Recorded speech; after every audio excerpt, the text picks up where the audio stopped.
ಚನ್ನಪಟ್ಟಣ ತಾಲೂಕಿನಲ್ಲಿ ಪ್ರತಿ ಹಳ್ಳಿಗೂ ಬುದ್ಧನ ಪ್ರತಿಮೆಗಳನ್ನ ಸ್ಥಾಪನೆ ಮಾಡಬೇಕು ಅಂತೇಳಿ ಒಂದು ಅಭಿಯಾನನ ಡಾಕ್ಟರ್ ಗುರುವಪ್ಪ ಅವರವರ ಮಕ್ಕಳಾದ ಡಾಕ್ಟರ್ ಲೋಕಾನಂದ್ ಅವರು ಮತ್ತು ಅನಿಲ್ ಕುಮಾರ್ ಅವರು ಒಂದು ಕಾರ್ಯಕ್ರಮವನ್ನು ರೂಪಿಸ್ಕೊಂಡವ್ರೆ.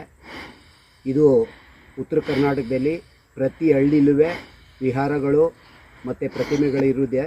ನಮ್ಮ ದಕ್ಷಿಣ ಕರ್ನಾಟಕದಲ್ಲಿ ಎಲ್ಲಿ ಹುಡಿಕೊಂಡ್ರು ಒಂದೇ ಒಂದು ಹಳ್ಳಿಲೂ ಕೂಡ ಪ್ರತಿಮೆ ಮತ್ತು ವಿಹಾರಗಳಿಲ್ಲ. ಈ ಭಾಗದಲ್ಲೂ ಕೂಡ ಬುದ್ಧನನ್ನು ಕರ್ಕೊಬರಬೇಕು ಅಂತೇಳಿ ಇವರು ಒಂದು ಮಹತ್ತರವಾದಂಥ ಕಾರ್ಯಕ್ಕೆ ಕೈ ಹಾಕಿದ್ದಾರೆ.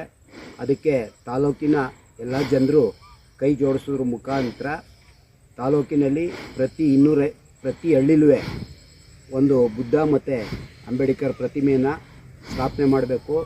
ಹಾಗೇ ಹಳ್ಳಿಗಳಲ್ಲಿರುವಂಥ ಅಂಬೇಡ್ಕರ್ ಸಮುದಾಯ ಭವನಗಳನ್ನ ವಿಹಾರಗಳಾಗಿ ಪರಿವರ್ತನೆ ಮಾಡೋದ್ರ ಮುಖಾಂತರ ಬುದ್ಧನನ್ನು ಈ ತಾಲೂಕಿಗೆ ಪರಿಚಯಿಸಬೇಕು ಅಂತೇಳಿ ಇವರೊಂದು ಮಹತ್ತರವಾದಂಥ ಕೆಲಸಕ್ಕೆ ಮುಂದಾಗಿದ್ದಾರೆ. ಅದಕ್ಕೆ ನಾವೆಲ್ಲರೂ ಕೈ ಜೋಡಿಸಿ ಇದು ಒಂದನ್ನು ಯಶಸ್ವಿಗೊಳಿಸಬೇಕು ಅಂತ ಹೇಳ್ತಾ, ಹಾಗೆ ಯಾಕೆ ಬುದ್ಧ ಬೇಕು ಅನ್ನುವಂಥ ವಿಚಾರ ಇಡೀ ಜಗತ್ತು ಇವತ್ತು ಭಯೋತ್ಪಾದನೆ, ಅಸೂಯೆ, ದ್ವೇಷ, ಅಶಾಂತಿಯಿಂದ ಕೂಡಿದೆ. ಬುದ್ಧನ ತಗೊಬಂದು ನಾವು ಪರಿಚಯಿಸಿದ್ರೆ ಅವೆಲ್ಲದಕ್ಕೂ ನಾವು ಅಂತ್ಯ ಆಡ್ಬೋದು.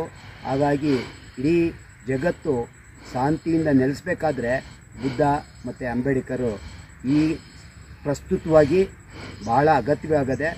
ಅದಕ್ಕೋಸ್ಕರ ಯಾರ್ಯಾರು ಮನುಷ್ಯ ಪ್ರೇಮಿಗಳಿದ್ದೀರಿ, ಮಾನವ ಪ್ರೇಮಿಗಳಿದ್ದೀರಿ, ಅವರೆಲ್ಲರೂ ಈ ಒಂದು ಪ್ರತಿಮೆ ಆಂದೋಲನಕ್ಕೆ ಕೈ ಜೋಡಿಸ್ಬೇಕಂತೇಳಿ ನಾನು ಈ ಸಂದರ್ಭದಲ್ಲಿ ಮನವಿ ಮಾಡ್ತಾ, ನಾನು ಕೂಡ ಈ ಒಂದು ಕಾರ್ಯಚಟುವಟಿಕೆಯಲ್ಲಿ ನಿರಂತರವಾಗಿ ಇರ್ತೀನಿ, ನಾವು ಕೈ ಜೋಡಿಸ್ತೀನಿ ಅಂತ ಹೇಳ್ತಾ ನಾನು ಎರಡು ಮಾತು ಮುಗಿಸ್ತೀನಿ.